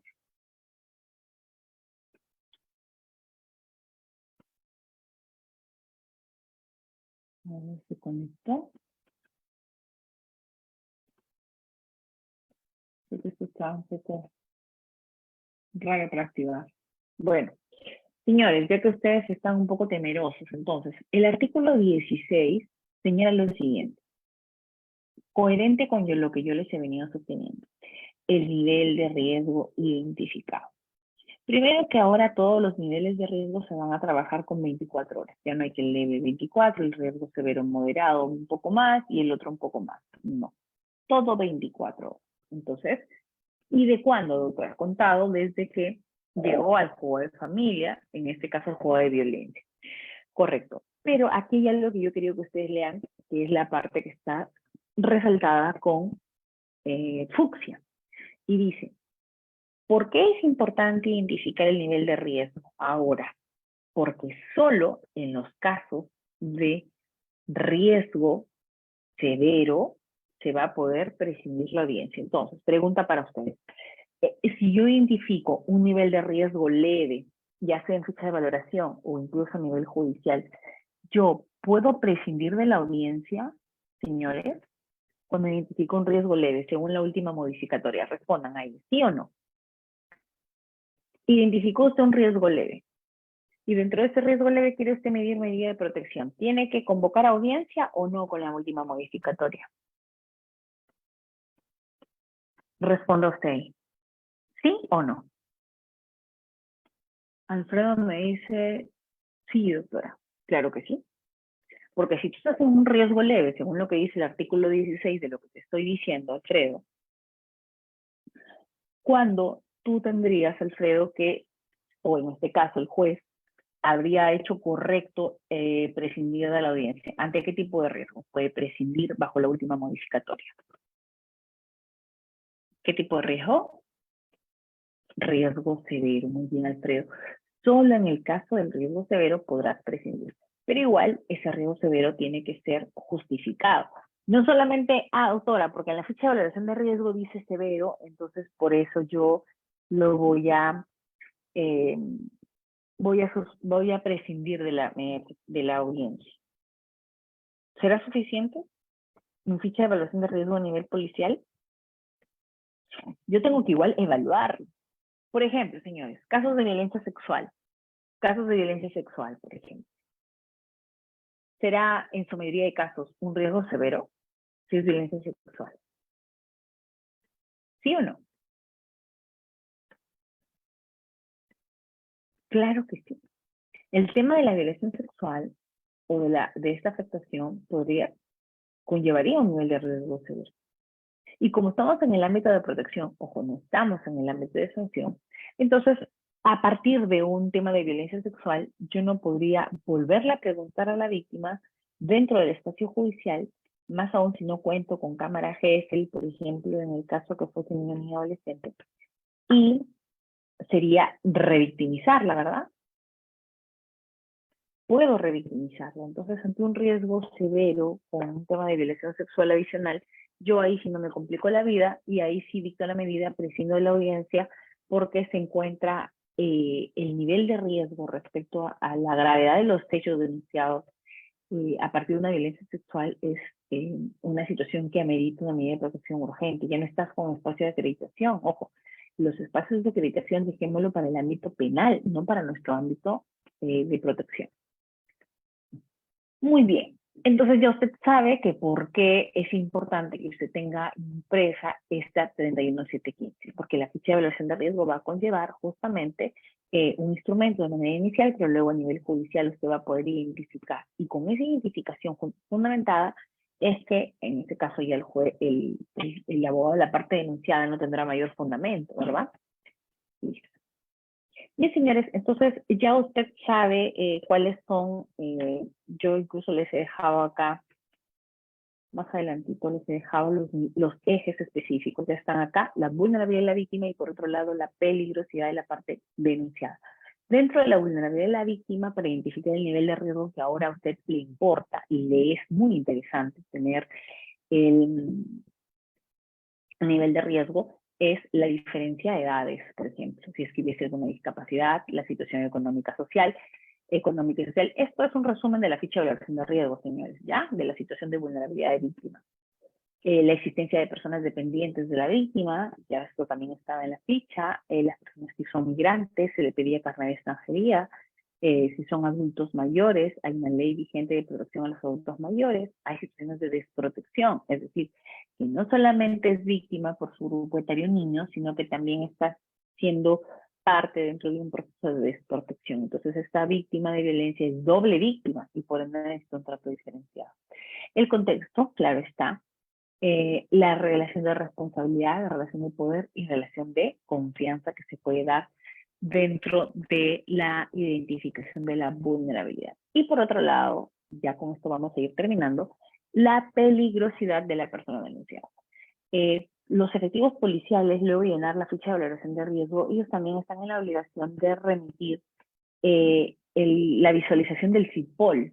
Dentro del CIPOL se puede evidenciar cuántas denuncias han tenido por los mismos hechos o de mayor gravedad la parte denunciada. Eso es totalmente importante, así como sentencias de violencia que ha venido dándose y que han venido incumpliendo, medidas de protección que tiene en contra, entre otros casos. Bien, señores, ahora sí voy a dejar de compartir aquí. Esos son los dos ejes para identificar. Ya sabe usted que cuando es un riesgo leve, tiene que convocar audiencia, un riesgo moderado, convocar audiencia. Solo en el riesgo severo, ahora con la modificatoria se permite la prescindencia, pero modificada. Y ahora vamos a realizar las preguntas, ¿correcto? Si desea usted prende el audio, si no, las voy a leer las que han dejado aquí. Doctora, agresiones mutuas entre familiares por una propiedad configura violencia familiar. Miren, a veces me preguntan mucho eso porque utilizan bastante el juzgado de violencia para decir, mira, tenemos un problema de delimitación del terreno, es decir, simplemente porque existe ese error en la delimitación que han conllevado a un juicio, pero igual ellos no se ponen de acuerdo y se está generando hechos de violencia en contra de una de las partes y para ponerle la nota característica, una de las partes es mujer. Entonces dicen, como una de las partes es mujer, mejor voy a ir a que se peleen mujer con mujer, para ver si no le dan medidas de protección. Señores, es debatible, sí, pero dentro del contexto de vulnerabilidad, usted podría darle espacio de protección. Si identifica algún espacio de vulnerabilidad y nivel de riesgo perdón, nivel de peligrosidad en la otra persona, entonces por ende sí puede conllevar a la emisión de una medida de protección. Ahora, ojo con el tema de las agresiones mutuas. Yo he tenido a la mano el informe de la Defensoría del Pueblo donde dice, cuidado con las agresiones mutuas, porque en realidad la agresión mutua puede ser un acto de repeler, no un acto de agresión mutua. Sino tú vienes a ahorcarme y yo repelo y cojo un palo, golpeo tu cabeza y con eso yo repelo. Ahí hablaríamos de agresiones mutuas en el ejemplo, no, ¿verdad? No sería agresiones mutuas, sino al contrario, sería el repeler de la víctima de un acto de violencia. Doctora, ¿qué medidas se debe tomar cuando la víctima se autolesiona con otros fines de hacer daño a su pareja? Bueno, Alfredo, existe el hecho de la autolesión. Ya eso tú tendrás que demostrarlo en el espacio penal, ¿no? ¿Correcto? Si la ficha sale el riesgo leve o moderado, pero hay RML con lesiones traumáticas, no, claro que no. Cuando Shirley, cuando yo tengo certificado médico y ha habido agresión física, el riesgo totalmente es incrementado automáticamente. Ni siquiera necesito RML, Shirley. Puedo tener fotos de su WhatsApp, ella misma se tomó el día del evento, incluso algunas víctimas van directamente a mi juzgado y dicen, doctora, acaba de pasar esto para que me grabe, vea usted la foto, yo las grabo, hago una razón, entonces cambia el nivel de riesgo. Otra pregunta, a ver, José, doctora, buenas noches. Hubo un caso de violencia familiar en donde se encontró al hombre ahorcando a su pareja. ¿Ya? Esa fue la pregunta.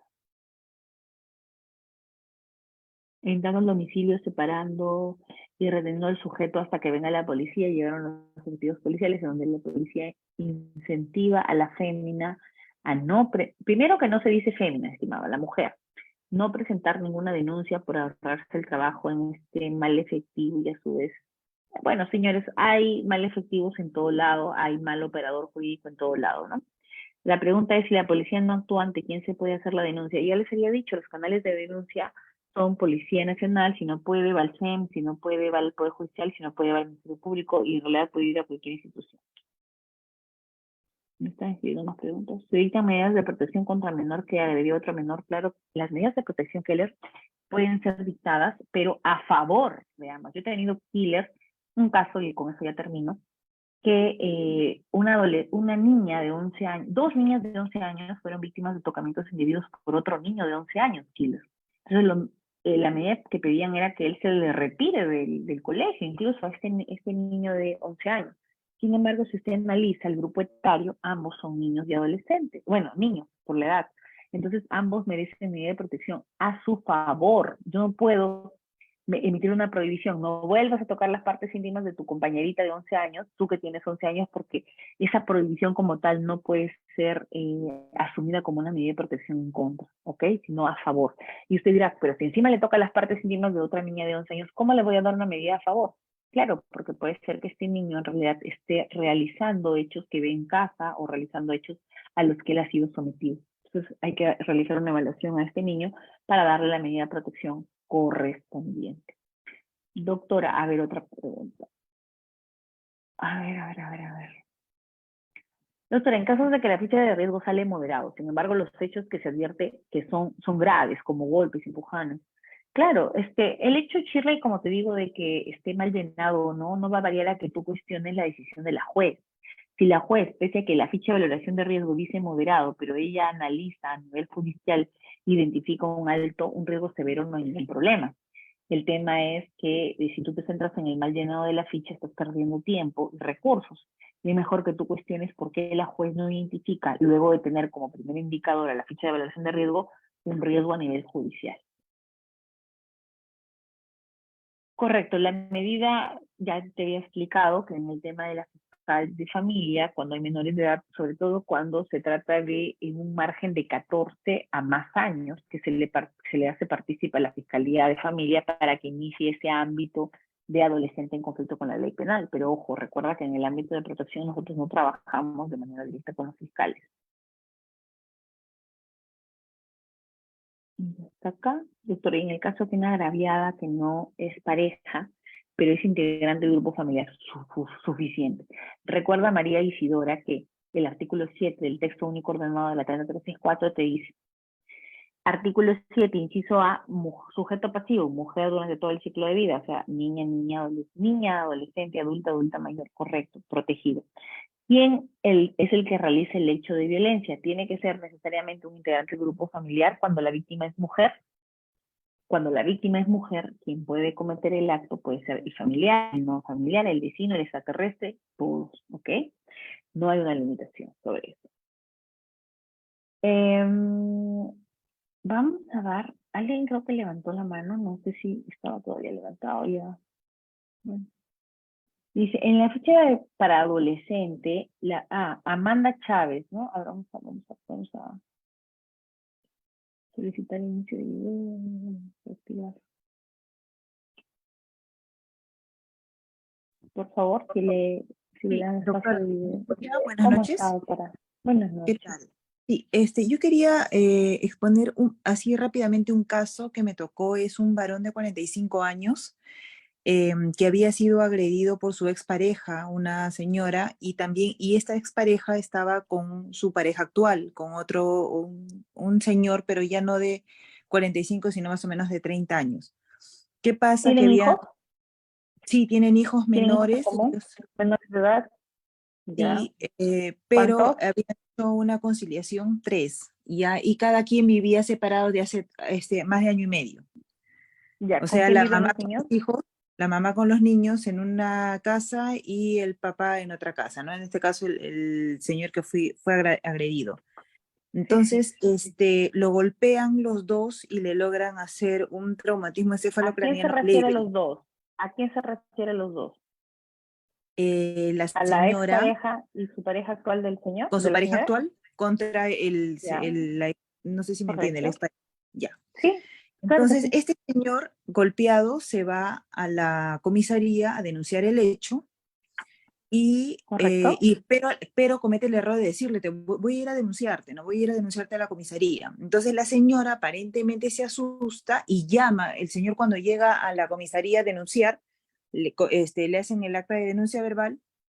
La señora llama, van a ver a la casa de la señora y dice: no, él me ha golpeado.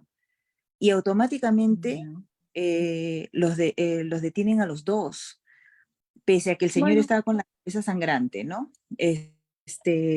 pero bueno, en Pasa ese con... espacio existe la agresión, pero hay un reconocimiento médico legal. Si están detenidos, es lo mejor que se pudo haber hecho en ese momento, porque ambos tendrían que pasar médico legista. A veces cuando solamente vas directamente, no pasas médico legista tan rápido porque no hay disponibilidad. En cambio, cuando hay detención, en este caso a ambas personas, ambos pasan médico legista y ahí con tu certificado médico, de acuerdo a los días de incapacidad, se podrá avanzar en el ámbito de sanción. Claro, el señor pasa, el examen de reconocimiento médico legal le dice que tiene varios golpes en el cuerpo y el más Uh -huh. grave, la cabeza, y la señora tiene una huella, dígito presión en el brazo, que evidentemente él en todo momento ha señalado que ha tratado de defenderse porque eran dos, uno lo agarraba y la otra... Pudo haber sido, claro, pudo haber sido un acto de Ya. repeler. Listo. Está Llegó bien, está bien encajado eso todo bien. la Hasta ahí está bien señora, encajado.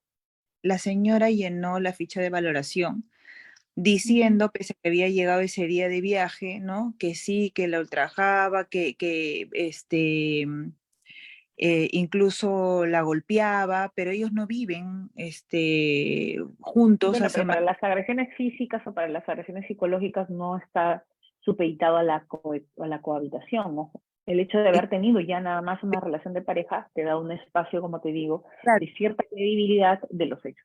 Pero mira, tú más a lo- allá de que imagino que ya tienes medida de protección en contra de tu patrocinio, ¿correcto? no, salió la medida de protección porque también ahí se señala que tiene que llevarse el expediente para que se vea, se analice alguna situación. Salió las medidas de protección en contra y a favor de ambos. Ya, correcto. Claro, pero Correcto, cuando... porque mira, estás en un ámbito de protección. O sea, si es que tú no tuviste opción de audiencia, primer punto. ¿Perdón? Tú tuviste opción de audiencia, te No, convocaron a audiencia, no. ya. Entonces, me imagino que en tu ficha de valoración de riesgo de la señora habrá salido de riesgo severo para que prescinda. ¿O fue en el tiempo de la pandemia, lo que me cuentas? En febrero de este año. Ah, no, ya ahí, bueno, no, febrero todavía, pues en marzo recién se habla del 31715, ¿no? Todavía en febrero estaba el 1470, todavía estaba vigente, o sea, la presidencia. Pero si este mismo caso, estimada, te hubiera pasado ahora, ya tú podrías pelear el tema de la audiencia, y ahí en la audiencia podrías haber presentado una cámara de vigilancia, testigos, actuar testimoniales, o sea, podrías haber actuado mucho más rápido y en el que no se conlleve agresiones mutuas, porque entiendo que en el tuyo habrán dicho prohibiciones mutuas, porque ambos supuestamente se agredieron, ¿no? Y es más fácil para la juez decir a ambos prohibiciones, ni uno ni el otro, ni el otro ni el uno, perfecto. Eso no te debe preocupar mucho ahorita, porque si ya hay medida de protección y tú, bueno, no sé si lo apelaste o no lo apelaste, tal vez ya lo apelaste y lo confirmaron, pero ahorita lo que te debe preocupar es el ámbito de sanción. Porque yo tengo varios casos en los que, por ejemplo, se dan prohibiciones por agresiones mutuas, pero ya luego a nivel penal se determina que no hubieron agresiones mutuas, sino que uno de ellos cometió el delito de violencia, ¿no? En este caso, a ti te convendría probar en el ámbito penal, que tiene un mayor espacio probatorio, que él fue la víctima, no hubo dos víctimas, ni no hubo cambio de roles. Entonces, que él sigue siendo víctima y que él fue agredido. Para eso tienes tu perito, tienes tu reconocimiento médico legal. Aparte, si pudieses conseguir alguna otra documentación, como te digo, videos, cámaras, testigos o lo que fuese, te ayuda en el espacio de sanción. Ahora, cuando en el espacio de sanción logres demostrar prácticamente la culpabilidad de la expareja y la otra, y la pareja actual de la denunciada, ¿no? La expareja de tu patrocinado, ahí lograrás tal vez que se cree la culpabilidad de esta persona. Y con eso puedes variar, porque el tema de las medidas de protección no van a quedar incólumes siempre, sino que pueden, ni estáticas, perdón, siempre, sino que pueden ser variadas. Y puede validarse a partir de que en el ámbito de sanción ya el tema fue resuelto. Ese es uno. Y si no, también, dependiendo cómo se vayan dando las situaciones, tal vez el nivel de riesgo se incrementa para tu patrocinado y pueden pedir la variación de medidas también. Creo que sí.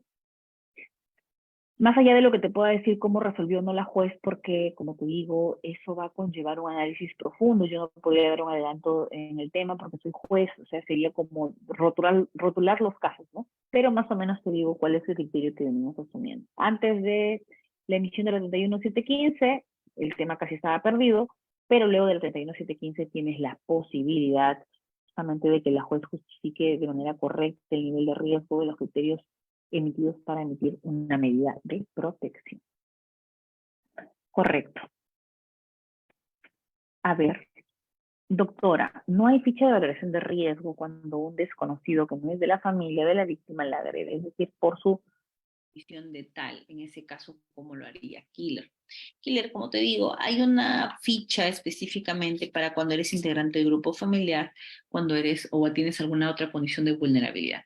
Más allá de preocuparnos por el tema de la ficha, como yo les digo, es que usted pueda identificar los niveles de riesgo a partir de las actuaciones judiciales. O sea, ya a nivel de juicio tú podrías ayudar, dependiendo si tú eres abogado de la parte denunciante, ayudar a la judicatura visibilizando algunas situaciones de la víctima como tal. Bien. Y finalmente me dice, doctora, ¿los casos de violencia sexual todos son nivel de riesgo severo? Bueno, hay algunos casos killer de violencia sexual en el que no son riesgo severo. Va a tener que analizar usted muy bien el caso porque, ojo, dentro de violencia sexual va desde el acoso, actos contra el pudor. Yo tenía un caso, por ejemplo, de una pareja que ella denunció que el señor dormían en la misma cama y en ese momento él le bajó su pantalón. No generó una violación, un acto no consentido de acceso carnal, pero sí le había bajado y le había tocado, o sea, como un tocamiento indebido. Pero en ese espacio no fue algo, eran parejas, o sea, él tiene que analizar el contexto. Dentro de ese espacio yo sí preferí convocar a audiencia porque obviamente estamos dentro de un espacio de violencia sexual, y que dentro del espacio de lo que se había presentado a nivel de actuados para mí no conllevaba un nivel muy alto porque no había mucha coherencia incluso en el relato de esa violencia sexual. Entonces, por eso es que convoqué audiencia. Ojo, eso no significa que no le emití medidas de protección, pero es importante convocar audiencia para tener alguna apreciación de lo que tiene que decir el denunciado respecto de los hechos, ¿ok? No es en todos los casos. Bien, doctores, vamos a dar ya por finalizada la clase de hoy. Les agradezco a los participantes. Solicitarles que ustedes me pueden seguir en mi red social. Me encuentran como Tania Bocanegra Risco. Ahí estoy publicitando los eventos que venimos